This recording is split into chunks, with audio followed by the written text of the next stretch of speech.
పీగన్నవరం నియోజకవర్గంలో ఎన్నికల ప్రచారంలో దూసుకుపోతున్నారు జనసేన నేత గిడ్డి సత్యనారాయణ. తాటికాయలవారిపాలెం, బోడవాడిపారిపాలెం, ఎర్రంశెట్టివారిపాలెంలో ఎన్నికల ప్రచారంలో పాల్గొన్నారు. ఎక్కడికెళ్లినా ప్రజలు కూటమి నేతలకు బ్రహ్మరథం పడుతున్నారన్నారు. పీగన్నవరం నియోజకవర్గంలో మంచినీటి సమస్యను కూడా ప్రభుత్వం పరిష్కరించలేకపోయిందన్నారు. ప్రతి గ్రామంలో పెద్ద ఎత్తున మహిళలు వచ్చి త్రాగునీరు, డ్రైనేజీ సమస్యల గురించి చెబుతున్నారన్నారు. అంబాసిపేటలో జరిగిన సీఎం జగన్ సభకు ఎవరూ స్పందించనందుకే పక్కనున్న 3 నియోజకవర్గాల నుండి జన సమీకరణ చేశారన్నారు గిడ్డి సత్యనారాయణ.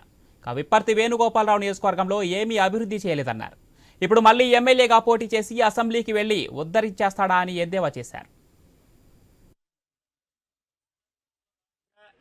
పీగన్నవరం మండలం మొత్తం తాటికాయలవారిపాలెం, బోడపాటివారిపాలెం, ఎర్రంశెట్టివారిపాలెం మొత్తం ఈ గ్రామాలన్నీ తిరగటం జరిగింది.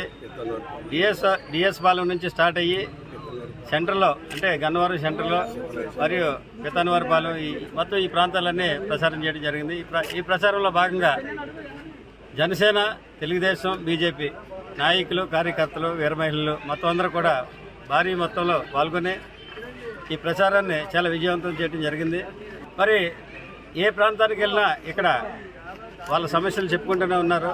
ఇప్పుడు ఉన్నటువంటి ప్రభుత్వం అసలే మంచినీటి సమస్యను పరిష్కరించలేకపోయింది. ప్రతి ఒక్క ప్లేస్లోనూ కూడా మహిళలు పెద్ద ఎత్తున వచ్చి మేము త్రాగునీటికి చాలా ఇబ్బంది పడుతున్నాం, మాకు ఈ త్రాగునీటి సమస్య తీర్చండి, ఇది తీర్స్తే కానీ మేము ఇక్కడ సరిగా ఉండలేమని చెప్పుకుంటూ ఉన్నారు. ఈ క్రమంలో ఈ రాష్ట్ర ముఖ్యమంత్రి అయినటువంటి జగన్మోహన్ రెడ్డి గారు అంబాజీపేటలో మీటింగ్ పెట్టడం జరిగింది. ఆ మీటింగ్కి ఈ నియోజకవర్గంలో ప్రజలు ఎవరో స్పందించకపోవటం వల్ల 3 నియోజకవర్గాల నుంచి అంటే చుట్టుపక్కల ఉన్నటువంటి నియోజకవర్గాల నుంచి పెయిడ్ పార్టీస్ని తీసుకురావడం జరిగింది. అంటే దీన్ని బట్టి చూస్తే ఆయన యొక్క పరిపాలన